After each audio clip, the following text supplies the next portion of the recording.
Hello বন্ধুরা, আমি Shreya Poddar BSc nursing complete করেছি এই বছর। আজকে চলে এসেছি নতুন একটা ভিডিও নিয়ে। আশা করছি ভিডিওর প্রথম থেকে শেষ অবধি তোমরা আমাদের সাথে থাকবে এবং তোমাদের ভালোবাসা দিতে থাকবে। আমাদের এই চ্যানেলে এর আগেও নার্সিং রিলেটেড বেশ কিছু ভিডিও রয়েছে। তোমরা চাইলে আমাদের ডেসক্রিপশন বক্স থেকেও কিন্তু সেই ভিডিওগুলো দেখতে পারো। আদারওয়াইজ তোমরা যদি চাও সেক্ষেত্রে আমাদের চ্যানেল ভিজিট করে অবশ্যই তোমরা সেই ভিডিওগুলো দেখতে পারো। অবশ্যই কিন্তু আরো একটা বিষয়, আমাদের ভিডিওগুলো যদি তোমাদের ভালো লেগে থাকে সেক্ষেত্রে আমাদের চ্যানেলটাকে সাবস্ক্রাইব করে দেবে, কিন্তু ভালোবাসাটাকে আমাদের কাছে পৌঁছে দেবে।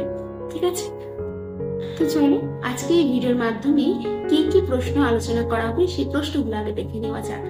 আজকে প্রথম যে প্রশ্নটা সেক্ষেত্রে হচ্ছে আমাদের জিএনএম এবং বিএসসি নার্সিং এর ক্ষেত্রে ডিউটি কতক্ষণ হয়ে থাকে, অর্থাৎ কতক্ষণ আমাদের ক্লিনিক্যাল ডিউটি হয়ে থাকে। এর আগে আমি একটা ভিডিওতে মেনশন করেছিলাম যে জিএনএম বিএসসি ক্ষেত্রে আমাদের ডিউটি হয়ে থাকে, প্র্যাকটিক্যাল আওয়ার্স থাকে, থিওরি আওয়ার্স থাকে। প্র্যাকটিক্যাল মানে হচ্ছে ক্লিনিক্যাল ডিউটি। তো ক্লিনিক্যাল ডিউটি কতদিন হতেই হবে, অর্থাৎ কতদিন আমাদের করতে হবে, তারপরে হচ্ছে কতদিন আমাদের কটা থেকে কটা অবধি করতে হবে, এই সমস্ত বিষয়ে আমাদের বিভিন্ন রকমের প্রশ্ন থাকে। তো আজকের যে প্রশ্নটা হচ্ছে সেটা হচ্ছে যে ক্লিনিক্যাল ডিউটিতে কিরকম কিভাবে কমপ্লিট করতে হয়, কতক্ষণ করে ডিউটি করতে হয়।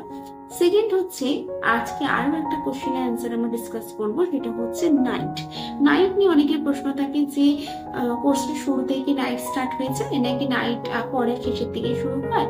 এই ব্যাপারগুলো একটুখানি প্রশ্নের মধ্যে থাকে। এই ব্যাপারগুলো একটা কোশ্চেনের ব্যাপার মনের মধ্যে ইচ্ছা করে জাগে যে হ্যাঁ আমরা এটা জানবো, এই প্রশ্নের উত্তরটা জানবো। তো সেটাও আমি আজকে তোমাদেরকে জানিয়ে দেবো। তো চলো আর দেরি না করে ভিডিওটা স্টার্ট করা যায়। তোমাদের একটা কথা বলি, সেটা হচ্ছে প্র্যাকটিক্যাল আওয়ার্স নর্মালি জিএনএম দের তুলনামূলক বিএসসি থেকে বেশি হয়। ঠিক আছে, বিএসসি দের থিওরির আওয়ার্সটা বেশি হয় আর জিএনএম দের প্র্যাকটিক্যাল আওয়ার্সটা বেশি হয়। কারণ বিএসসি দের ক্ষেত্রে বিএসসি কমপ্লিট করার পরে টিচিং আর বিভিন্ন রকমের প্রফেশনাল সেক্টরের মধ্যে যুক্ত হয়ে যেতে পারে, কিন্তু জিএনএম দের ক্ষেত্রে ফার্স্ট তোমাদের হসপিটাল ফিল্ড এক্সপোজ হতেই হবে, তারপরে তোমরা ধীরে ধীরে চাইলে কোনো জায়গায় যেতে পারো। তো সেই কারণের জন্য জিএনএম দের ক্ষেত্রে প্র্যাকটিক্যালি কাজটা শেখাটা খুব ইম্পর্টেন্ট, তাই ক্লিনিক্যাল ফিল্ডটা নর্মালি জিএনএম দের ক্ষেত্রে বেশি হয়। তো আজকে যে প্রথম প্রশ্ন আমি বললাম প্রথমেই ভিডিও শুরুতে, এটা হচ্ছে যে কতক্ষণ করে ডিউটি করতে হয়। মেইনলি হচ্ছে তোমাদের 6 আওয়ার্স এন্ড 12 আওয়ার্স এইভাবে কিন্তু ভাগ থাকে, অর্থাৎ সকাল 8টা থেকে দুপুর 2টো থেকে রাত 8টা এবং 8টা থেকে পরের দিন সকালবেলাতে 8টা, অর্থাৎ প্রথমে 6 ঘন্টা সকালে মর্নিং শিফটের ক্ষেত্রে, তারপরে হচ্ছে ইভিনিং শিফটের ক্ষেত্রেও তারপরে 6 ঘন্টা, তারপরে হচ্ছে নাইট শিফটের ক্ষেত্রে হচ্ছে 12 আওয়ার্স। সেকেন্ড যে প্রশ্নটা সেটা হচ্ছে যে 12 আওয়ার্স অর্থাৎ যে নাইট শিফটে রয়েছে সেটা কোন টাইম থেকে স্টার্ট হয়, অর্থাৎ এটা কি ফার্স্ট ইয়ার থেকে শুরু হয়ে যায় বা সেকেন্ড ইয়ার থেকে শুরু হয়ে যায়, এই সমস্ত বিষয়ে প্রশ্ন হয়ে থাকে। তো সেক্ষেত্রে আমি বলবো জিএনএম এবং বিএসসি ক্ষেত্রে দেখা, এই ক্ষেত্রে আমি জিএনএম আর বিএসসি একসাথে বলছি কারণ ব্যাপারটা একই। উভয় ক্ষেত্রে হচ্ছে ফাইনাল ইয়ারে গিয়ে নাইট শিফটটা করতে হয়, বাকি সমস্ত ক্ষেত্রে মর্নিং শিফট আর ইভিনিং শিফটই নর্মালি চলে। ঠিক আছে, তো এই ফাইনাল ইয়ার অর্থাৎ হচ্ছে জিএনএম এর ক্ষেত্রে 3rd ইয়ারে এবং বিএসসি এর ক্ষেত্রে 4th ইয়ারে গিয়ে তোমাকে নাইট শিফট দিতে হয়। নাইট শিফটে একটা আওয়ার্স কমপ্লিট করতে, যে এত ঘন্টা কমপ্লিট করতেই হবে, সেই অনুযায়ী কি হয় তোমাদের রোস্টার তৈরি হয় এবং সেই ওয়াইজই রোস্টারটা তোমাদেরকে ফেলা হয় যাতে তোমাদের সেই আওয়ার্সটা কমপ্লিট হয়ে যায়।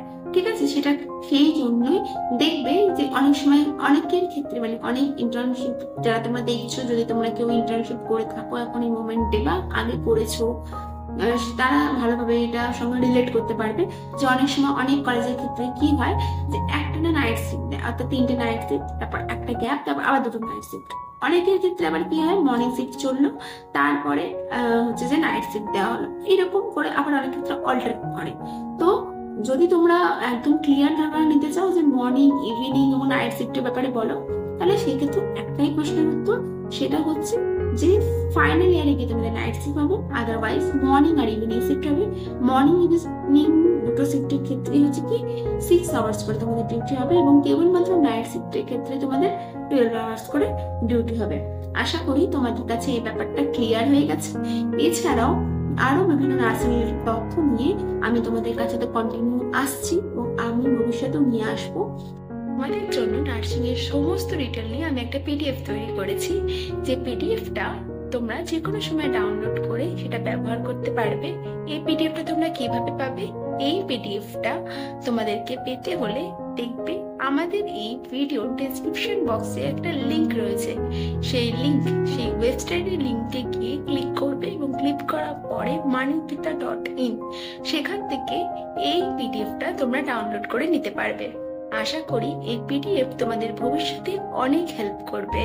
আর যা যা কোশ্চেন রয়েছে নার্সিং রিলেটেড সেগুলো কমেন্ট করে দাও, কারণ তোমাদের এই কমেন্ট থেকেই আমি বিভিন্ন রকমের ভিডিও বানানোর আইডিয়া পাবো এবং সেই ভিডিওগুলো যখনই বানাবো কি হবে, তোমাদের যে ডাউট গুলো রয়েছে সেগুলো ক্লিয়ার হয়ে যাবে। আশা করছি তোমরাও সেই জিনিসটা বুঝতে পারছো। নার্সিং ওয়ার্ল্ড অর্থাৎ নার্সিং এর এই প্রফেশনটা খুব সুন্দর একটা প্রফেশন। হ্যাঁ, পরিশ্রম অবশ্যই আছে, কিন্তু যখন তুমি দেখবে না পেশেন্টের মুখে হাসি নিয়েছে তখন তোমাদের মন এমনিই ভালো হয়ে যাবে। তো ঠিক আছে, এই প্রফেশনের সঙ্গে সবসময় যুক্ত থাকবে তোমরা, এই প্রফেশনে তোমরা এগাবে। তার জন্য তোমাদের সবাইকে অল দ্য বেস্ট। খুব ভালো করে কাজ করো, মন দিয়ে পড়াশোনা করো। নেক্সট টাইম আমি আবার ভিডিও নিয়ে আসতে চলেছি, সেই ভিডিওতেও আমাকে এইভাবেই তোমরা ভালোবাসা দিও। আজকের জন্য আপাতত এইটুকু।